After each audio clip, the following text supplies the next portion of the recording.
Excuse-moi de t'avoir disputé tout à l'heure. Tu viens à la maison avec moi?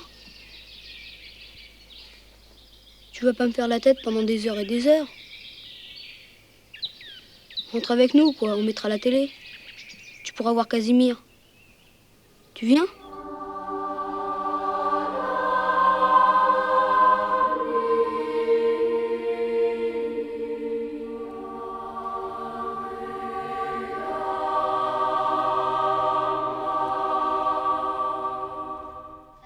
Dans une luxueuse villa au bord de la mer, 4 enfants issus d'un milieu bourgeois se retrouvent livrés à eux-mêmes après la mort brutale et suspecte de leur gouvernante.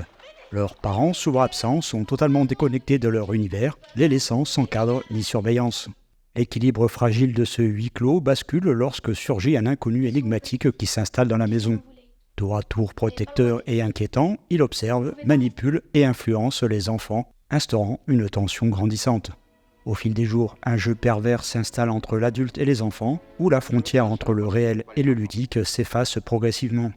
Face à l'absence de repères moraux et à la défaillance de l'autorité adulte, la nature profonde des enfants se révèle peu à peu, glissant vers une cruauté latente.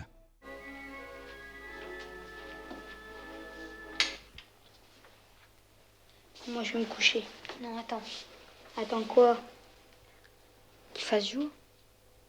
Pourquoi? Je sais pas. Je crois pas jour avant des heures et des heures.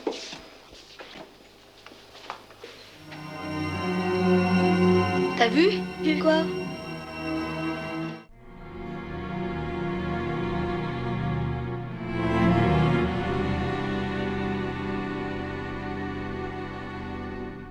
Né le 14 mai 1937 à Paris, Serge Leroy s'oriente rapidement vers le monde du cinéma. Il commence sa carrière comme réalisateur de courts-métrages et de documentaires, se forgeant une solide expérience derrière la caméra avant de passer au long-métrage. C'est en 1970 qu'il réalise son premier film, Ciel bleu, une comédie dramatique, suivi 2 ans plus tard du Mataf avec Michel Constantin. Mais c'est en 1975 qu'il se fait véritablement remarquer avec La Traque.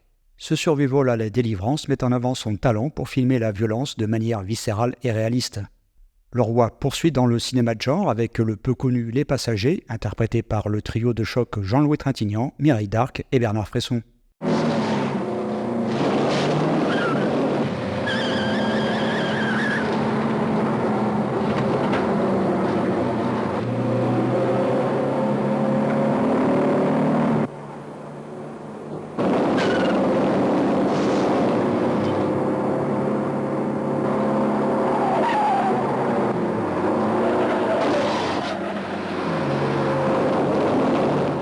Malgré l'échec d'Attention, les enfants regardent, il continue de s'imposer dans le thriller et le polar en réalisant notamment Légitime violence avec Claude Brasseur et L'Indique avec Daniel Auteuil, puis explore le monde du journalisme et des médias en général dans Le Quatrième pouvoir. Bien que ces 2 derniers films, Contrainte par corps en 88 et Taxi de nuit en 93, ne déplacent pas les spectateurs dans les salles et que son œuvre reste relativement méconnue, Serge Leroy, cinéaste très sous-estimé, a marqué le cinéma français des années 70, notamment pour son approche frontale et sans concession du thriller et du drame psychologique. Il meurt le 6 mai 93 à l'âge de seulement 62 ans. Allez, explique-moi. Laisse. Tu fais un château? Oui, je le commence demain sur le sable. Si tu veux, tu pourras m'aider. D'accord. Berk. Et je te lèche et tu me lèches. Bah. Tu veux pas m'expliquer? Non! 3 heures qui effaceront 3 années. Cécile, voyons!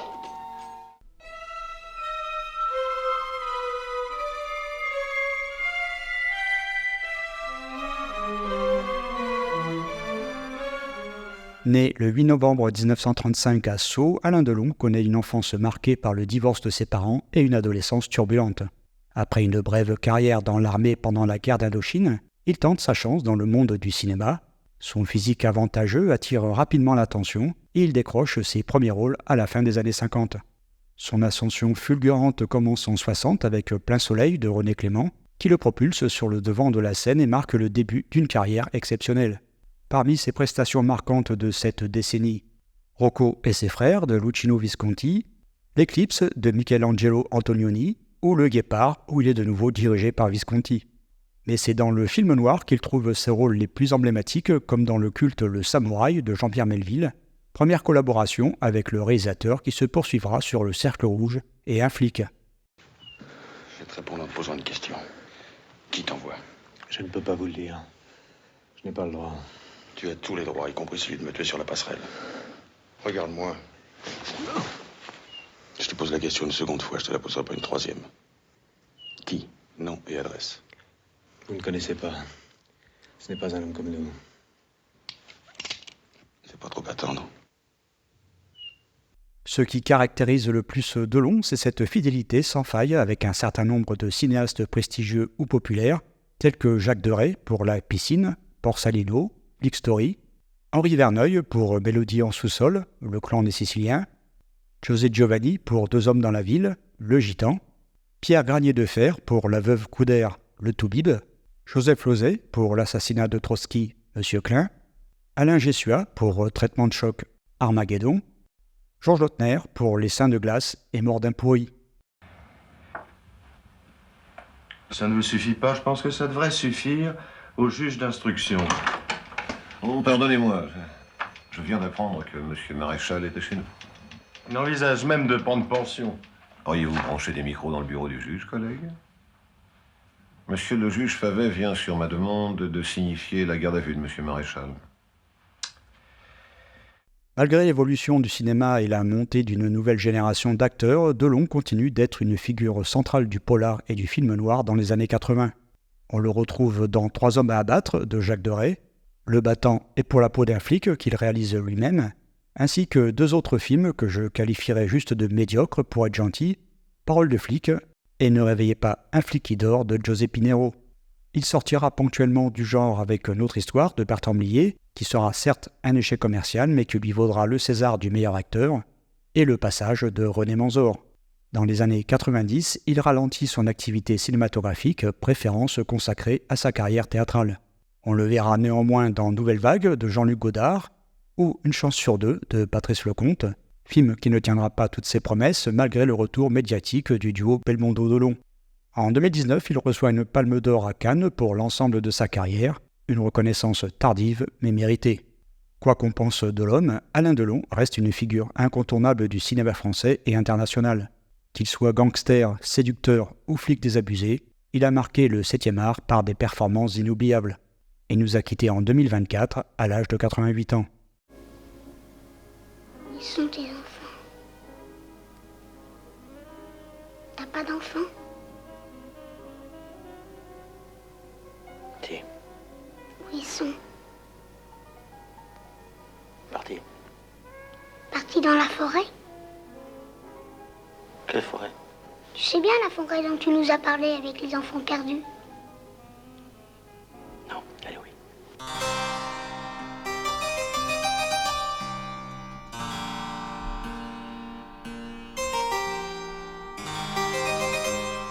L'essentiel du casting est composé d'enfants dont deux seulement sont apparus dans une poignée d'autres films. Tout d'abord Sophie Renoir, qui est l'arrière-petite-fille du peintre impressionniste Auguste Renoir, mais aussi la fille de Claude Renoir, grand chef opérateur, à qui l'on doit l'image d'Attention, les enfants regardent. On verra la comédienne dans Les Babacools de François Leterrier et L'ami de mon ami d'Éric Rohmer. Elle fera également quelques apparitions dans des séries et des téléfilms. Richard Constantini, lui, avait déjà une petite expérience devant la caméra puisqu'il était le héros d'un sac de billes de Jacques Doyon et apparaîtra également dans le précédent film de Serge Leroy, Les Passagers. À noter une petite participation de Marco Perrin, Paul Crochet, Michel Fortin et Françoise Briand. C'était pas fini, je veux voir papa et maman. Mais si, c'était fini. Non, c'était pas fini. Si, c'était fini. Non, c'était pas fini. Mais si, puis tu fais pas chier. Non, mais c'est fini, oui. Tu vas la laisser tranquille. Je te déteste, pauvre con. T'es un minable. T'es qu'un gros tas de graisse qui s'attaque à des petites filles sans défense. T'es rien qu'une merde. Fous le camp. Non, mais t'es pas bien. T'es privé de télé. T'es privé de télé jusqu'à demain. Et fais gaffe, parce que si tu recommences, t'auras pas à bouffer non plus.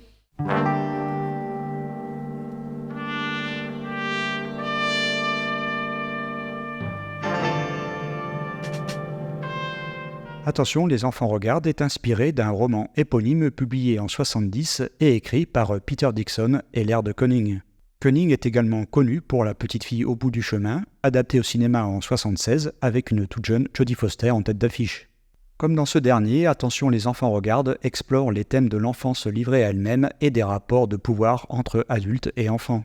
Le roman, adapté par Serge Leroy et le scénariste Christopher Frank, a été remanié pour correspondre au cadre français, notamment avec un décor de villa isolé en bord de mer. La volonté de transposer cette histoire au cinéma repose sur l'intérêt d'Alain Delon, qui s'implique activement dans le projet en tant que tête d'affiche et coproducteur via sa société Adèle Productions. À cette époque, Delon souhaite diversifier son image d'acteur en s'éloignant quelque peu des polars pour explorer des registres plus psychologiques et dérangeants. Le film est distribué par la filiale française de la United Artists et coproduit par Norbert Saada, qui avait déjà collaboré avec Delon sur Monsieur Klein, Armageddon et Mordin pourri. Enfin, le tournage s'est déroulé durant l'été 77, en grande partie sur la Côte d'Azur et dans les studios de la Victorine pour les scènes situées en intérieur.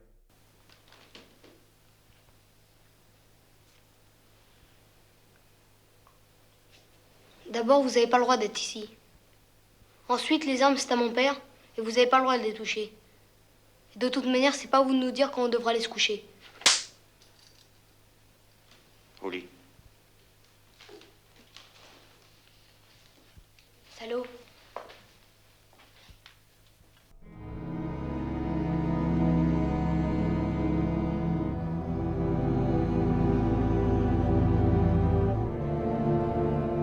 Né le 2 octobre 1938 à Paris, Éric de Marsan suit une formation musicale classique et devient arrangeur et orchestrateur pour Michel Magne, le célèbre compositeur de la saga Angélique et des Fantomas avec Louis de Funès. Cette expérience lui permet d'acquérir une solide maîtrise de l'écriture musicale pour le grand écran. Sa carrière prend une nouvelle dimension lorsqu'il est choisi par Jean-Pierre Melville pour composer L'Armée des Ombres, partition sombre et poignante qui participe grandement à l'atmosphère pesante du film. Fort de cette collaboration réussie, Melville lui confie ensuite la bande originale du Cercle Rouge. Ces deux compositions restent parmi ses plus célèbres et ont contribué à son statut de compositeur incontournable du genre policier. Par la suite, il écrira les musiques de Section spéciale réalisées par Costa Gavras, L'Ibis Rouge de Jean-Pierre Mocky, une collaboration qui se poursuivra sur 7 autres films, Les Spécialistes de Patrice Lecomte. Dans les années 2000, le compositeur retrouve une reconnaissance auprès d'une nouvelle génération de cinéastes, notamment grâce à Guillaume Niclou, qui fait appel à lui pour plusieurs films dont Une affaire privée et Cette femme-là. Homme discret, Éric de Marsan s'est imposé comme l'un des grands compositeurs français de musique de film, avec un style élégant, subtil et souvent teinté de mystère. Pour le film de Serge Leroy, de Marsan a écrit une partition à la fois mélancolique et troublante, avec l'utilisation dès le générique d'un chœur d'enfant au ton angélique. Son orchestration est épurée, hautbois, clavecin, cordes parfois menaçantes, mais aussi harmonica de verre, instrument peu utilisé par les compositeurs qui apporte une touche d'étrangeté.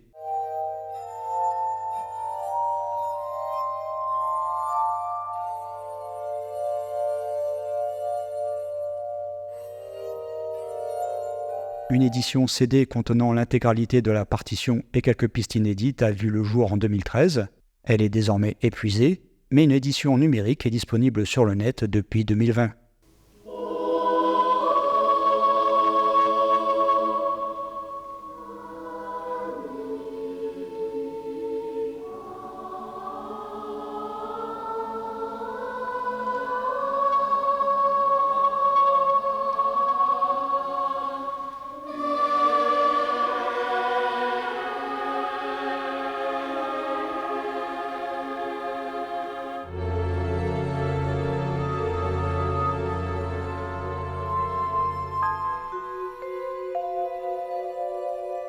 Sorti le 12 avril 1978, Attention, les enfants regardent rassemble moins de 500 000 spectateurs.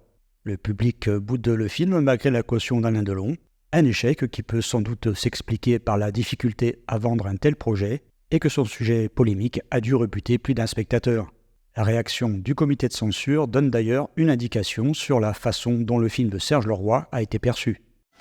Avocado, ça vous ferait rien de bouger votre gros cul? Il est peu gros son cul. Pas autant que le tien, mais il est gros quand même. Avocados, merde, on voit rien. Il est pas gros, mais il est pas beau. Qui? Le cul d'Avocados. Faute à droite. Je suis pas inquiet que ça soit. Ça va pas, non? C'est toujours les flics qui gagnent.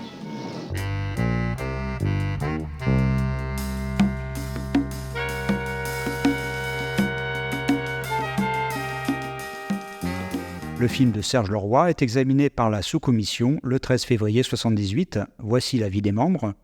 Pour le représentant de la Défense nationale, la mise en scène du thème de la responsabilité des parents et de la télévision sur le comportement des enfants est d'un réalisme suffisant pour le renvoi de ce film devant la commission plénière avec une proposition d'interdiction aux mineurs de 13 ans au moins.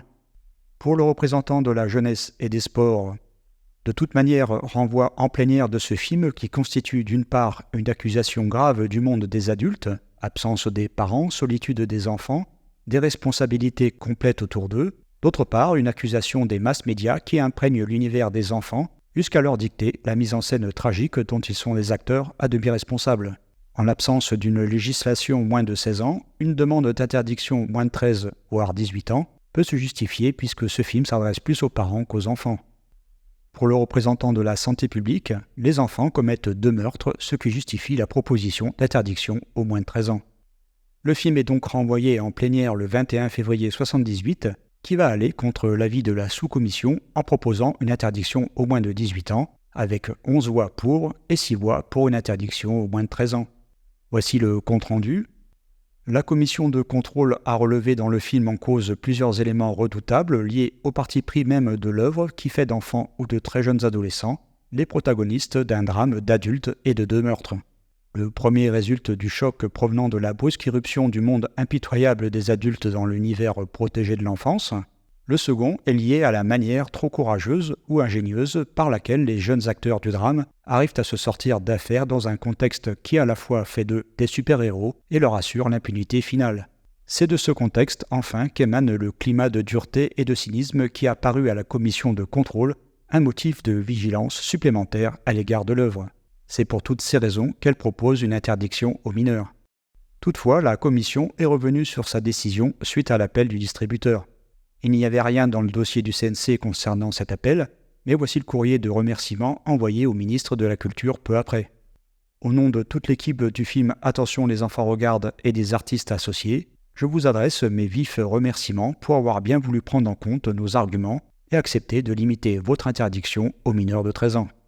Le film sera de nouveau présenté le 17 septembre 1990 pour une éventuelle levée de l'interdiction, mais le moins de 13, passé à moins de 12 avec le nouveau décret, est maintenu à une voix près, comme on peut le voir ici.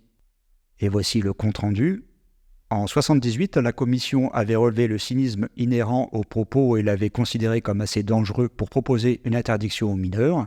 13 ans plus tard, il apparaît que cette œuvre risque d'avoir un certain effet déstabilisateur dans les relations entre enfants et adultes, parents ou autres, qui ne jouent dans ce drame que des rôles d'absents ou de dupes. Il semble donc qu'une interdiction aux mineurs de 12 ans reste nécessaire. Évidemment que ce soit en 78 ou en 91, les membres de ces commissions ne pouvaient pas imaginer qu'un jour, la réalité dépasserait la fiction. Dis donc, et toi alors, dis, tu as quel âge? 5 ans. Ça lui fait le même âge que ta petite Josette. Ouais. Et alors, c'est quoi ton nom, hein? J'ai pas le droit de le dire. Elle sait sans doute pas que vous êtes de la police.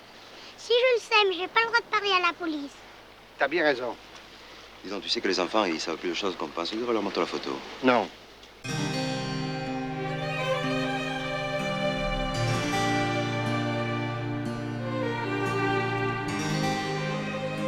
Voilà un film que j'ai découvert bien tard et qui m'a bluffé par son audace et son final saisissant, une nouvelle preuve de la richesse du cinéma français des années 70. En mettant en scène l'irruption de la violence dans l'univers supposé protégé de l'enfance, Serge Leroy livre un huis clos angoissant où les jeux innocents deviennent mortels et où les figures d'autorité s'effacent au profit d'une dynamique perverse.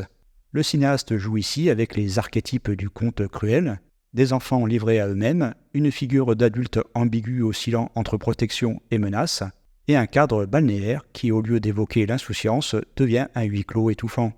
L'innocence des enfants est mise à rude épreuve face à l'absence d'autorité, et le film questionne leur capacité à appréhender le danger, à discerner le bien du mal. Attention, les enfants regardent mais mal à l'aise car il aborde un sujet tabou. la cruauté enfantine et l'absence de repères dans un monde adulte défaillant. Il déconstruit l'image idéalisée de l'enfance pour la montrer sous un jour plus sombre. Le personnage d'Alain Delon, inquiétant et insondable, incarne lui une autorité pervertie. Jamais clairement défini, il oscille entre le rôle de protecteur et celui de prédateur, brouillant les repères des enfants et du spectateur. À sa sortie en 1978, le film divise la critique. Certains saluent son traitement du thème de l'enfance perverti par l'absence de l'autorité adulte, tandis que d'autres critiquent son rythme lent et son ambiance trop glaciale. Certes, le succès ne sera pas au rendez-vous, mais il acquiert avec le temps un statut d'œuvre culte. Aujourd'hui, il est souvent cité parmi les films les plus atypiques de la carrière d'Alain Delon, remarquable dans un rôle plus qu'ambigu. Son jeu froid et minimaliste, allié à son charisme naturel, rend la menace crédible face aux 4 mouflets. Du côté des enfants, justement, c'est un sans faute, les diriger a été un défi majeur pour le cinéaste, et on peut dire qu'il a réussi son pari haut la main. Tous les gosses jouent avec un naturel stupéfiant, ils sont tour à tour touchants, machiavéliques, débrouillards et insaisissables. Mention spéciale à la petite Tiffaine Leroux qui a les répliques les plus drôles. Vous n'avez pas le droit de nous taper. Complètement folle. Taper sur vous. À dormir. Merde, con. Tu dis merde ou tu dis con, mais tu dis pas les deux ensemble. Allez. Avec une mise en scène épurée et une approche presque clinique du drame, Serge Leroy signe un film dérangeant qui interroge autant qu'il choque, d'autant plus que les enfants ne sont jamais montrés comme des monstres, contrairement à la commission de censure qui est allée vite en besogne en qualifiant l'accident de la gouvernante de meurtre, alors que les enfants font tout ce qu'ils peuvent pour la sauver. À la croisée du drame psychologique et du thriller anxiogène, Attention, les enfants regardent demeure une œuvre rare, explorant les zones d'ombre de l'enfance avec une lucidité impitoyable et un nihilisme glaçant.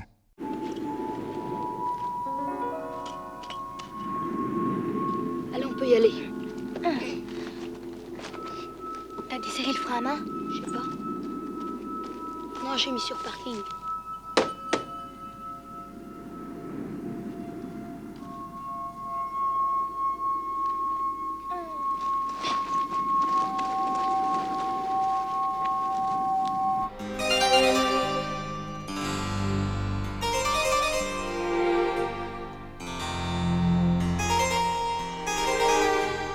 Il y a quelques années, La Traque, le précédent film de Serge Leroy, a eu le droit à une édition Blu-ray 4K, certes épuisée aujourd'hui.